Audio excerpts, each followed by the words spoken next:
Chapter 1. On an early winter afternoon, clear but not cold, when the vegetable world was a weird multitude of skeletons through whose ribs the sun shone freely, a gleaming landau came to a pause on the crest of a hill in Wessex. The spot was where the old Melchester road, which the carriage had hitherto followed, was joined by a drive that led round into a park at no great distance off. The footman alighted, and went to the occupant of the carriage, a lady about 8 or 9 and 20. She was looking through the opening afforded by a field gate at the undulating stretch of country beyond. In pursuance of some remark from her, the servant looked in the same direction. The central feature of the middle distance, as they beheld it, was a circular, isolated hill, of no great elevation, which placed itself in strong chromatic contrast with a wide acreage of surrounding arable by being covered with fir trees.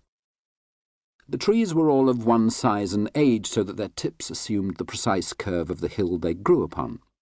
This pine-clad protuberance was yet further marked out from the general landscape by having on its summit a tower, in the form of a classical column, which, though partly immersed in the plantation, rose above the tree-tops to a considerable height. Upon this object the eyes of lady and servant were bent. "Then there is no road leading near it?" she asked. "Oh, nothing nearer than where we are now, my lady." "Then drive home," she said after a moment, and the carriage rolled on its way. A few days later, the same lady, in the same carriage, passed that spot again. Her eyes, as before, turned to the distant tower.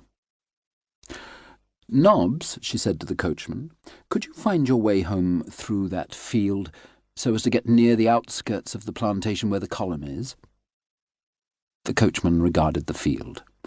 "Well, my lady," he observed, "in dry weather we might drive in there by inching and pinching, and so get across by 25 acres, all being well, but the ground is so heavy after these rains that perhaps it would hardly be safe to try it now."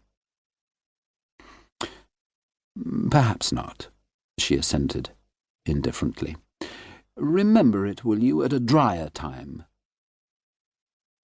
And again the carriage sped along the road, the lady's eyes resting on the segmental hill, the blue trees that muffled it, and the column that formed its apex, till they were out of sight.